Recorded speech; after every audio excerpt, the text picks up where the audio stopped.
kan ibaratnya kan awalnya kan suka sama suka, ya awalnya dia percaya, saling percaya. Itu kalau benar, dan harus dibuktikan juga hutangnya dan kapan ngambil hutangnya kan gitu, ya. Nah makanya saya tidak membahas itu, tetapi yang saya lihat di media ini telah melakukan ucapan-ucapan yang dapat dampak terhadap yang membuat kegaduhan masyarakat, yaitu kenapa bisa dilaporkan, karena yang bersangkutan itu merasa pemikirannya terganggu dan pekerjaannya pun juga terganggu dan fisiologinya juga akan terganggu, maka dilaporkan supaya tidak ada lagi yang melakukan sesuatu yang namanya apapun bentuknya harus sesuai dengan pada tempatnya, yaitu sesuai dengan undang-undang. Seperti itu. Kalau di luar undang-undang, artinya dia hidup ini kan tidak mempunyai satu pedoman nih. Hidup ini cuma hanya bergaya-gaya saja. Akhirnya kan dampaknya kan kemana-mana gitu loh. Itu saya lihat ya. Di dalam undang-undang itu jelas kok. Tidak perlu seperti bagaimana, karena polisi kalau sudah bisa berhak untuk menahan, berarti sudah tepat dan benar itu. Ya. Perlu disampaikan ya, segala sesuatu tindakan itu harus pada tujuan, ya, pada tujuan yang telah diatur berdasarkan undang-undang tentang IT. Tentang IT itu adalah suatu yang mengatur kehidupan dari ucapan, perilaku, dan memberikan suatu pemberitaan ya. Pemberitaan itu sehingga bahwa apa yang telah di dalam undang-undang ya, dalam undang-undang IT pasal 27 ayat 3 itu cukup jelas ya. Nah, dalam undang-undang nomor 11 tahun 2008 dan diubah menjadi nomor 19 tahun 2011 cukup jelas ayat 3 yang mengatakan barang siapa menyiarkan atau dengan sengaja tanpa hak, artinya mengucapkan segala sesuatu tindakan di luar ya, di luar keinginan memaksa seseorang, itu tandanya dia telah merampas pemikiran orang dan dia telah menjatuhkan harkat dan martabat seseorang itu. Apalagi yang dikatakan bahwa yang disiarkan itu harus tahu ya, harus tahu apakah perbuatan kebaikan atau membuat kegaduhan. Nah, ini saya lihat bahwa perkara yang telah ditangani oleh Polres Jakarta Selatan ya, bahwa ini kan antara keluarga si katanya yang punya utang dan memiliki utang. Ini harus tahu dulu, jelas dulu ya. Kalau nagih hutang itu kan tidak pantas dan juga tidak dibenarkan untuk mengorbitkan sesuatu pemberitaan di muka publik. Kan ada tempatnya, yaitu melalui pengadilan, gugatan, atau dia juga dengan suatu ranah kepidana ya, itu ada polisi.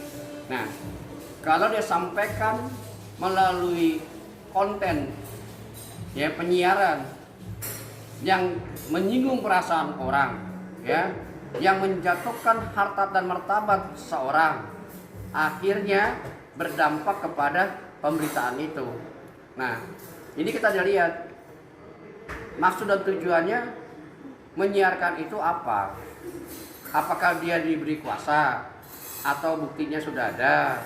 Kemudian apakah memang benar bahwa orang itu punya utang? Utangnya seperti apa? Dan utangnya melakukan itu bagaimana? Kan gitu. Nah, kalau misalnya dia memberikan suatu hutang kepada si ibu tersebut, itu kan bisa melalui jalur hukum, yaitu bisa melalui somasi.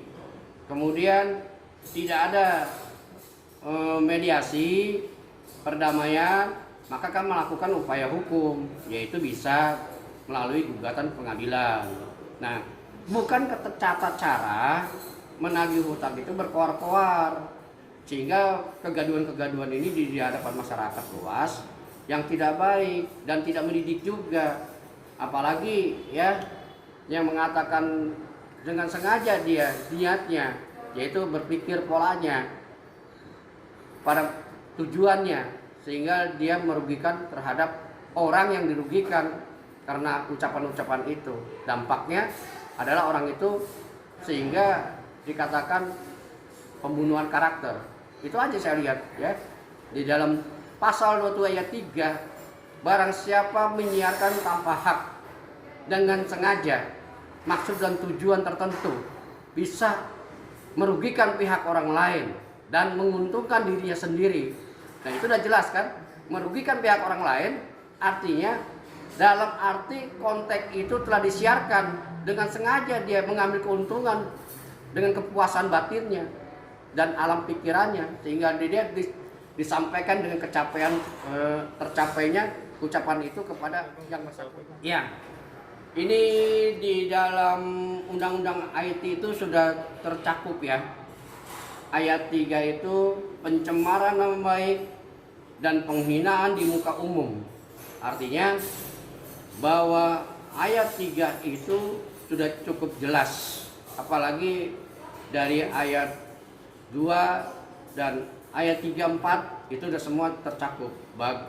Bagi terhadap penyiaran dengan perbuatan dengan sengaja ya, memiliki keinginan ya merugikan atau merusak nama orang ya, sehingga bahwa orang tersebut berhak untuk melakukan menuntut sesuai dengan apa yang dia ucapkan ya.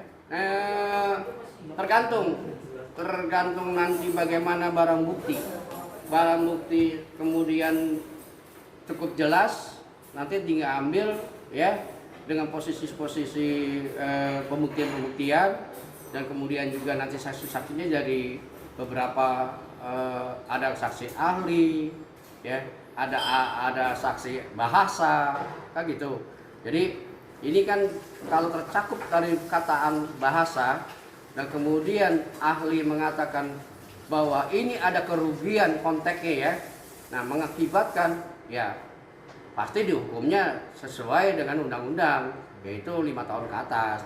Maka kalau polisi bisa berhak untuk menahan terhadap penyiaran itu berarti 5 tahun ke atas, seperti itu. Dan tidak mungkin juga polisi menahan itu di bawah 5 tahun, terkecuali ada pasal yang dicantumkan terkecuali di dalamnya yang menyangkut dengan kata-kata yang menjurus merusak terhadap pemikiran masyarakat, seperti itu.